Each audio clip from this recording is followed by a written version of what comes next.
This video has been a long time coming. I have been struggling with iron deficiency and low iron for the better part of a decade now, and it's just been something that I've dealt with off and on.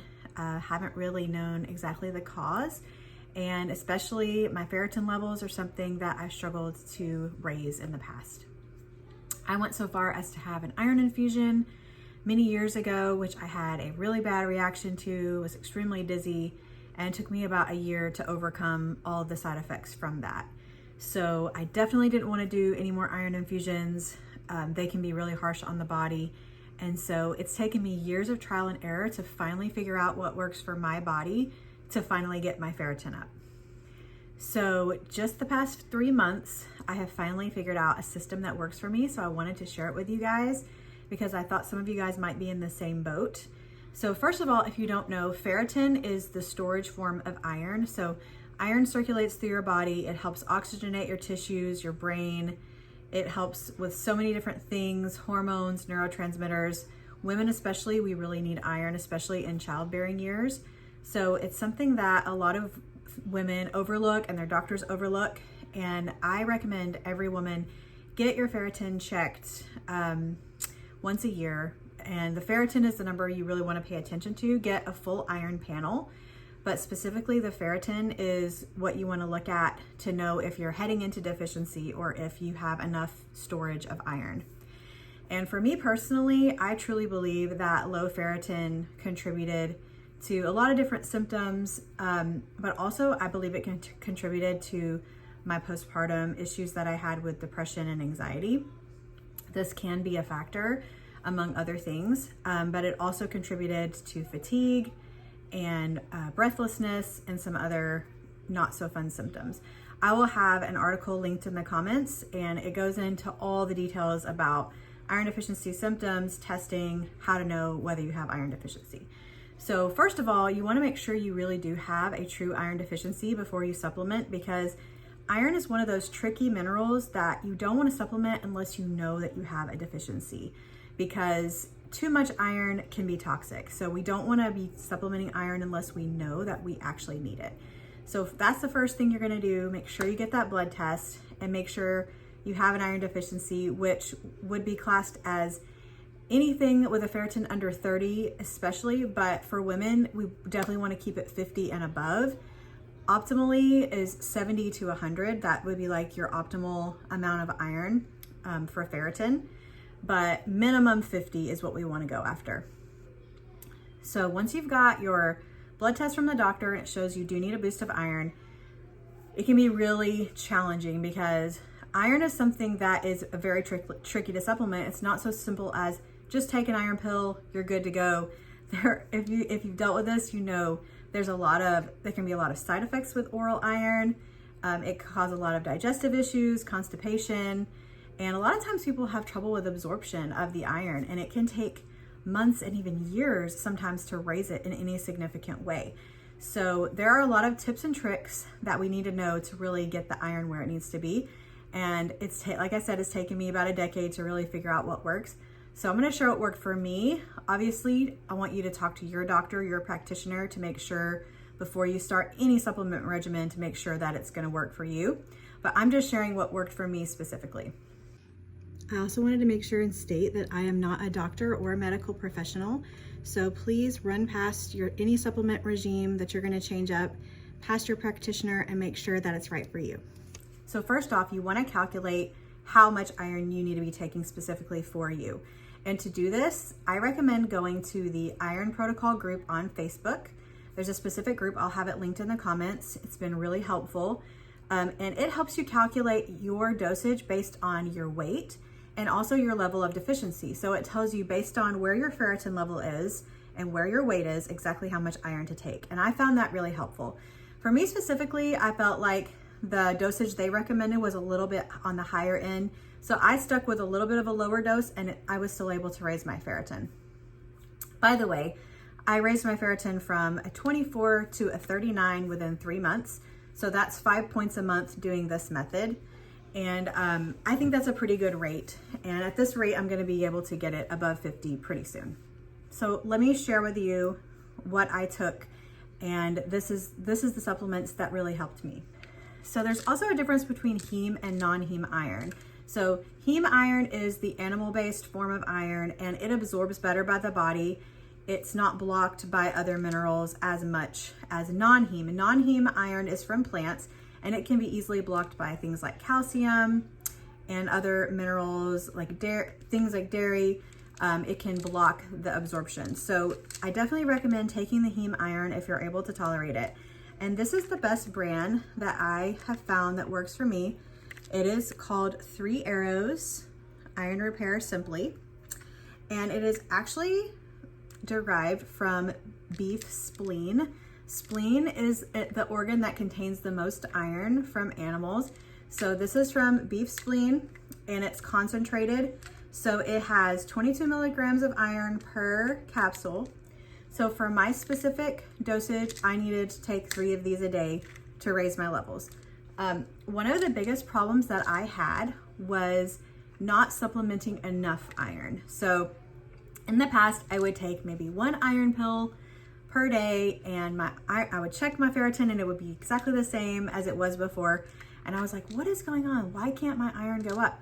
And I finally realized that I was taking literally a maintenance dose, because women just need more iron. If we're not eating organ meats on a regular basis or plenty of red meat, we definitely need to be checking that ferritin and supplementing if it's needed.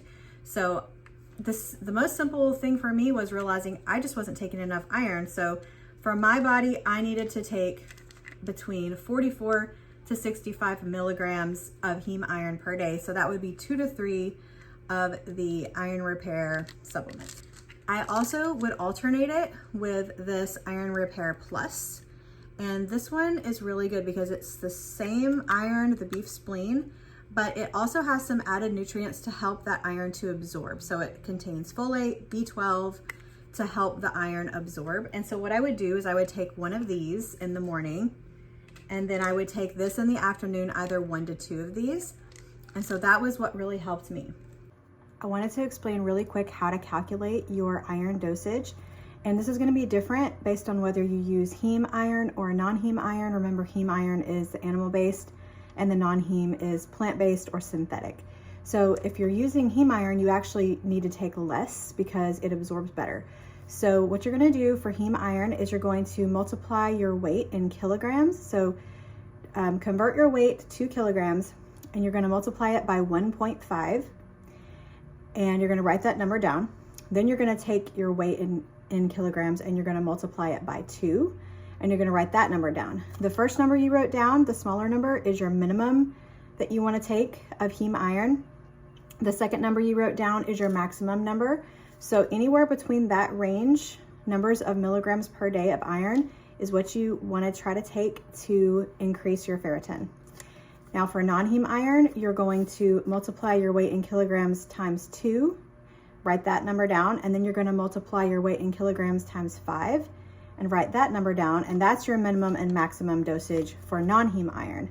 So I hope that was helpful. I'll have it written here so you guys can see, and that'll help you calculate your daily dosage. Now I'm also going to share some nutrients that you need to take along with this to help this iron absorb into your body better. So along with the iron, I always take vitamin C, because vitamin C has been proven to help your iron absorb into your body so much better. And this is the kind of vitamin C I really like, and it is Garden of Life Vitamin Code Vitamin C. It's derived from a lot of different fruits and veggies. It's a really well absorbed one. Another really important nutrient if you're taking iron is to balance it with copper, and one of the really good nutrients that has copper is desiccated beef liver. So I would take several of these a week. So maybe I would take 1 or 2 every couple of days. So probably 3 times a week I would take beef liver, and that just kind of helps cover my bases. It contains a lot of other minerals as well, B vitamins and some iron, copper. It kind of has the full spectrum. So this will help your iron to absorb better if you take beef liver occasionally as well. I would also occasionally take the grass-fed beef spleen, and this is very similar to the iron repair, but this one is concentrated, and this is just the spleen that's not concentrated. So it doesn't tell you exactly how much iron is in it, but I would occasionally take these on some of the days when I just took one of these. I might take one of these as well. So I kind of added this in just intuitively as well. But like I said, with iron, you want to make sure you don't go too high of a dose. You want to have the right amount. So don't go crazy with all of these supplements. Make sure you're taking the right amount. Another really big component of getting your iron to absorb properly is making sure that you are taking your iron on an empty stomach, because if you're taking it with a lot of food, there are a lot of different foods that can actually block your absorption of iron. And you don't have to worry about it as much with the heme iron, but especially if you're doing non-heme, you definitely want to take it on an empty stomach. For me, what I found that worked is taking it mid-morning between breakfast and lunch, and mid-afternoon between lunch and dinner. So that's what I did. I would take the Iron Repair Plus mid-morning with vitamin C, and I would take the Iron Repair Simply with vitamin C in the mid-afternoon. And that was what worked for me, because when you take it on an empty stomach, there's nothing competing for those receptors. There's no other minerals that are competing to be absorbed. So that's what works the best, to do it on an empty stomach. Especially, you want to make sure you don't take it around dairy. So you don't want to have like a whole bunch of dairy and then take your iron pill, because the same receptors that grab the iron also grab the calcium. So you want to just avoid a lot of calcium when you're taking your iron pills. Okay, so this is probably my biggest pitfall when it came to getting my iron up. And this is kind of TMI, kind of embarrassing, but iron is known to be really hard on your digestive system. And a lot of people who take iron pills have a really hard time with constipation. And this is a really big issue. And this causes a lot of people to stop their iron when they really need it, because they just can't handle the digestive issues that are happening. And that's what was happening to me. I would take one iron pill and it would back me up for days. And so I would be like, I can't take a higher dosage because I just couldn't go to the bathroom.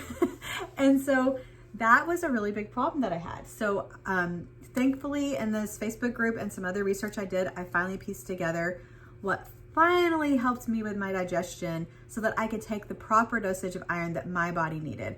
So this was honestly the biggest piece of the puzzle for me, was figuring out how I could keep my digestion moving while taking iron. I'm going to share with you 3 things that were absolutely vital to keep my digestion going while I was taking iron. So the first one was probiotics. We all know the importance of probiotics, and we try to do food-based probiotics with yogurt and kefir and different things like that. But I found that adding a specific probiotic in the morning really helped. I would take 1 to 2, and there are so many great probiotics on the market these days. There's a vast myriad of probiotics that you could try. This is just one that I'm taking right now, but I've taken different ones. But I take this on an empty stomach in the morning with electrolytes, and I feel like that helps set my digestion for the day. The second thing, and this makes me feel like an old lady, is prunes. And it's really funny because, you know, prunes are just, I don't know, they just feel like an old person's food. But I guess I'm an old person now, and I'm cool with it because I have fallen in love with prunes. They're absolutely delicious, and these have really, really helped. So I was trying to find out, like, why are prunes so good to keep your digestion moving and prevent constipation? I was like, they don't actually have, I mean, they do have fiber, but they don't have like a crazy amount of fiber. And I did a little bit of research, and prunes actually contain a natural laxative in them. There's something in the prune that acts as a laxative. And so I take probably 3 of these a day, 2 to 3 to 4, just depending intuitively on what I need. And I also find that they're like a great little dessert, and it helps curb my sugar cravings, so I don't really crave as much sugar. So I take several of these a day, and these are really helping me with the constipation. And last but not least, we all know the importance of magnesium. And I had been taking magnesium for years, but I just realized that I was taking the wrong kind. So magnesium glycinate was what I had been taking, and it's wonderful for sleep. But if you are dealing with constipation or digestion, magnesium citrate is what you want to go for, especially when you're taking iron. This will help keep you from getting constipated. When I switched to magnesium citrate instead of glycinate, that was a game changer for my digestion. So You want to calculate your dosage with your doctor and find out what's best for you. But I find that I take 3 of these a day. These are 150 milligrams each. I take 1 of these at breakfast, 2 of these before bed. Sometimes I will take 1 of these and 1 of the glycinate at bed, just depending. But magnesium citrate was also huge for helping my digestion. I also wanted to show you guys one more thing that I think in a roundabout way helped my iron to increase. And I think part of my root cause for iron deficiency in the past was cycles that were too close together. And that is related to a hormonal imbalance, which is really common for women if we have a lot of stress or different things going on can affect our hormones. And if our progesterone is too low or different things like that, it can cause our cycles to be really close together. And that's what was happening to me. So I found this product that really has helped me. It's lengthened my cycles from like 22 to 23 days. Now they're more like 26 days, which is really great. And I'm hoping soon that they'll get closer to the 28-day range because I just started on this and it helped me within like the first month or 2. It also helps with any PMS symptoms you might have. This is Organifi Harmony, and it has a blend of herbs that are awesome for women's hormones, especially chaste tree berry, shatavari, and maca, and a special kind of cacao. It's just an amazing blend, especially the chaste tree berry, I think is what has really helped my hormones the most. But this blend is awesome. It tastes really good too. And you can use my code HCH for a discount. I've got it linked below as well if you're interested in trying this to also help with your hormones, which can also help in a roundabout way with your iron levels. I also wanted to let you guys know I created a simple 4-page PDF where I've written all this information down in a really concise way. It's got the calculations, it's got all the steps that I took, the supplements, the timing, all the different tips and tricks, just in a simple document. If you want to have that to help you on your journey, I've got it linked below, so you can check that out if you're interested. So those are all of the things that I learned that finally helped my ferritin to go up 15 points within 3 months. And I finally feel like I'm on the right path to get out of iron deficiency and stay there. I feel confident now for the rest of my life that I know what I need to do to get my iron up and keep it there. And I'm really hoping this will help some of you guys. If you struggle with iron, I would love to hear, what are you taking? What's worked for you? What hasn't worked? And tell me if you learned anything, or if there's something that I've left out in the comments, please let me know and we can talk about this. And I will definitely link in the comments my article about iron deficiency. I will link the supplements that I talked about. And I will also link the Iron Protocol Facebook group, which really helped me. And I really hope that this helped you guys. Please let me know if you have anything to add. And I hope you guys have a wonderful day. And let's all get our iron up and let's be strong.